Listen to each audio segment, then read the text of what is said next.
समुद्र के ऊपर एक झील। ये एक रियल फेरोइस फैमिली है। यहाँ आप प्राइम मिनिस्टर को कॉल कर सकते हैं। नॉर्थ अटलांटिक के बीचों बीच आइसलैंड और नॉर्वे के बीच बसे हैं फैरो आइलैंड्स। दुनिया से कटा हुआ 18 छोटे आइलैंड्स का एक द्वीप समूह, जहाँ करीब 50,000 लोग रहते हैं। इन आइलैंड्स पर आपको ऐसे छोटे छोटे कस्बे मिलेंगे। क्या लगता है यहाँ कितने लोग रहते होंगे? सिर्फ 18। समुद्र की सतह से 70 मीटर नीचे इन्होंने दुनिया का पहला अंडर सी राउंड अबाउट बनाया। यहाँ कुल मिलाकर 25 टनल्स हैं, जिनमें से 4 समुद्र के नीचे हैं और बाकी पहाड़ों के अंदर से निकाले गए हैं। पहला टनल 1960 के दशक में बना था और सबसे लंबा टनल लगभग 11 किलोमीटर लंबा है। Pharaoh islands. हेलो गाइस, हम आइलैंड पर पहुंच चुके हैं। ये पहला वाटरफॉल है, बिल्कुल एयरपोर्ट के पास। ये शहर है। हालांकि फैरो आइलैंड्स छोटे हैं, ज्यादा मशहूर नहीं हैं और अटलांटिक में थोड़े आइसोलेटेड हैं, लेकिन इन्होंने वो काम कर दिखाए हैं जो कई बड़े देश भी नहीं कर पाए। इन्होंने दुनिया का पहला अंडर सी राउंड अबाउट बनाया, वो भी टनल के अंदर। हम अभी पानी के नीचे हैं, अब हम जा रहे हैं उस राउंड अबाउट को देखने, अंडर वाटर। समुद्र के बीच में देखो, ये दाएं और बाएं दोनों तरफ स्प्लिट होता है।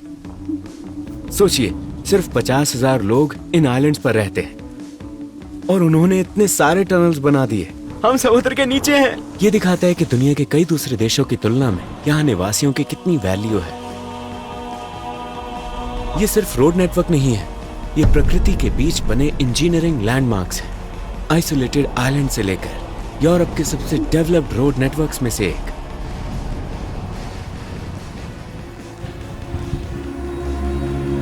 और अब हम पहुंच चुके हैं वाइकिंग टाउन में। कहते हैं दुनिया के सबसे पुराने वाइकिंग विलेजेस में से एक है।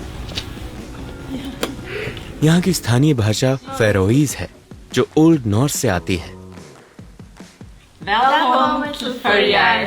आज भी इनकी परंपराएं और लाइफस्टाइल पुराने नॉर्थ की भावना को दिखाते हैं। यहाँ तक कि फैरो नाम का मतलब ही शीप आइलैंड्स है।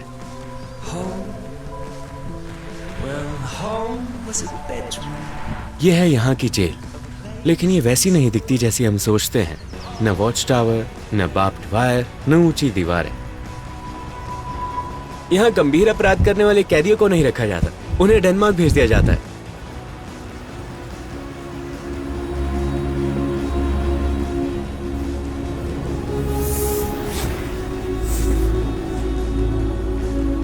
ये फैरो आइलैंड्स की सबसे बड़ी झील है। इस जगह को देखो, समुद्र के ऊपर एक झील, वो देखो समुद्र। कितना अविश्वसनीय है। और अब हम देखेंगे कि यहाँ के लोग कैसे रहते हैं। फैरो आइलैंड्स में लोकल्स यहाँ ऐसे रहते हैं। ये मेरी जगह है। ये सैंडावागुर नाम का एक छोटा सा गांव है। अच्छा? और वो सामने जो घर है वो मेरा है, एक ट्रेडिशनल फेरोइज हाउस।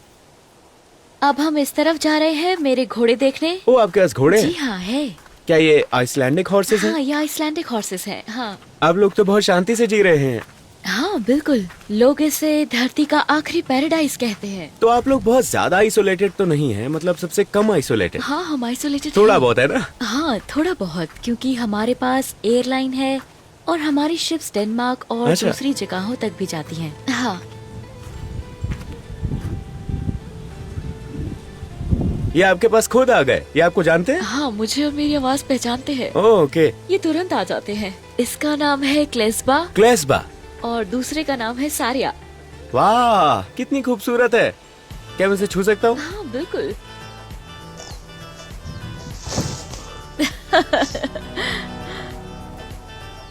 वो वाली थोड़ी सेंसिटिव है और ये वाली बहुत।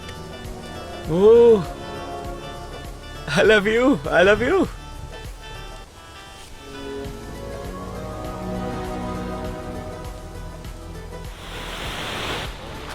आइए। फैरो आइलैंड्स में लोग ऐसे रहते हैं।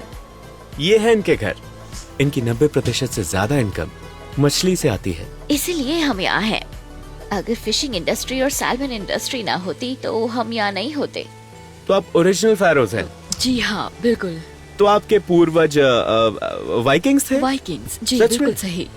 हाँ, नॉर्वेजियन वाइकिंग्स अच्छा। और स्कॉटलैंड और आयरलैंड के सेल्टिक लोगों से। तो आप लोग पहले पूरी दुनिया में सेलिंग करते थे, है ना? हाँ, वो 1000 साल पहले करते थे। वो आइसलैंड गए, फिर ग्रीनलैंड अच्छा। और आखिरकार कनाडा तक। 1000 साल पहले ये आइलैंड्स नॉर्थ और वेस्ट के बीच के रूट पर वाइकिंग्स का एक स्टॉप हुआ करता था, और आज भी ये अपनी शांति और आइसोलेशन को संभाल कर रखे हुए हैं। ओह, मेरे पास खाना नहीं है। मुझे यहाँ पसंद है, मुझे यहाँ की शांति पसंद है, मुझे यहाँ का मौसम पसंद है, मुझे नेचर पसंद है। मैं कभी भी किसी बड़े शहर में नहीं जाना चाहूँगी। आप 17 साल की हैं। हाँ, मैं 17 साल की हूँ।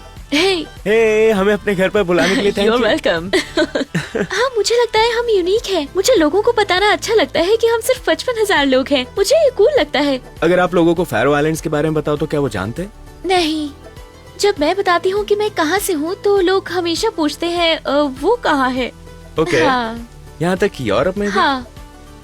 मुझे ये बहुत पसंद है कि मैं यहाँ सबको जानती हूँ। मैं यहाँ के लगभग हर यंग पर्सन को जानती हूँ, और यहाँ बड़ा फ्रेंड ग्रुप बनाना बहुत आसान है। क्या यहाँ सब एक दूसरे को हाँ, जानते हैं? यहाँ सब एक दूसरे को जानते हैं। क्या तुम फ्यूचर में यहाँ से जाने का प्लान कर रही हो या हमेशा यही रहना चाहोगी? तुम ये सवाल उसकी मम्मी के सामने पूछ रही हो। ये नहीं करेंगी। मुझे नहीं पता। मुझे नहीं पता कि मैं पूरी जिंदगी फैरो आइलैंड्स में रहना चाहती हूँ या नहीं। हम काफी आइसोलेटेड हैं। फैरो जरूर विजिट करना। ओके। हाँ, समर में बहुत ब्यूटीफुल होता है। आओ आओ, पूरी फैमिली यहाँ है। ये एक रियल फैरोइज फैमिली है। हाँ।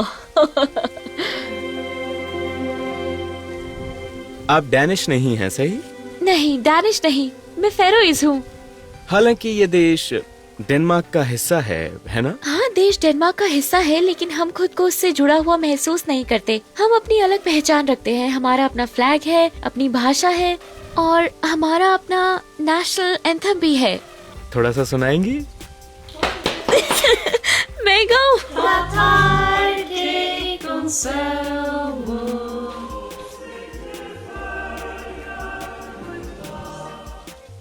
ये फैरो आइलैंड्स की पारंपरिक ड्रेसिंग है। देखो इसे। असल में इनकी अपनी एक संस्कृति है जिस पर इन्हें गर्व है, और ये अपनी भाषा, संस्कृति और देश से बहुत प्यार करते हैं। भले ही ये डेनमार्क का हिस्सा हो, फिर भी ये अपने ट्रेडिशंस को संभाल कर रखते हैं। ये खास मौकों पर जैसे नेशनल डे और वेडिंग्स में इसे पहनते हैं। शानदार। हाँ, इसमें बहुत सारी लेयर्स होती हैं ताकि आप ड्रेस पहनकर भी गर्म रह सके। ओके। क्योंकि यहाँ हमेशा ठंड होती है। हाँ। आपको यहीं की कोई लड़की मिल जाएगी। हाँ, मैं यही शिफ्ट हो जाऊंगा। मैं हर दिन YouTube वीडियोस बनाऊंगा।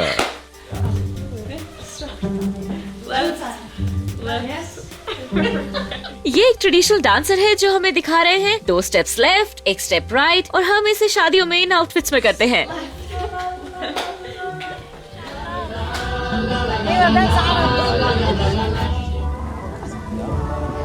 देखो यहाँ कितने सारे वाटरफॉल्स हैं। ओह माय गॉड, कितने ज्यादा वाटरफॉल्स हैं। यहाँ लोग बहुत हाई टैक्स देते हैं, लेकिन बदले में एजुकेशन फ्री है, हेल्थ केयर फ्री है, सड़कों पर एक भी गड्ढा नहीं है, और समंदर के नीचे विशाल टनल्स हैं। इन आइलैंड्स पर कोई भी जगह समंदर से 5 किलोमीटर से ज्यादा दूर नहीं है, तो आप जहां भी जाएं, आप हमेशा समंदर के करीब रहेंगे। यहाँ आप प्राइम मिनिस्टर को कॉल कर सकते हैं, उनका फोन नंबर डायरेक्टरी में है। पूरे फैरो आइलैंड्स में सिर्फ 5 ट्रैफिक लाइट्स हैं।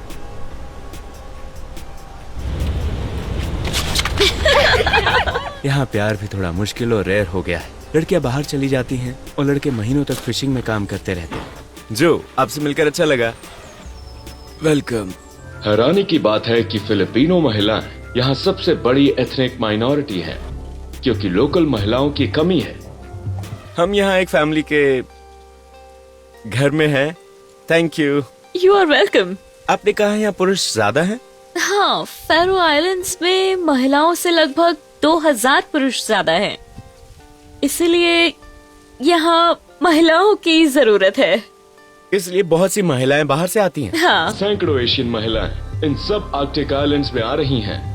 ओके, तो यहाँ डिमांड हाई है महिलाओं की। प्यार की तलाश में। क्या आप बताना चाहेंगी कि आप दोनों कैसे मिले? हम पहली बार ऑनलाइन मिले थे। सच में? हाँ, फिर डेनमार्क में मिले और उसके बाद मैं यहाँ आ गई। ऑलराइट। ओके। हमें बुलाने के लिए शुक्रिया।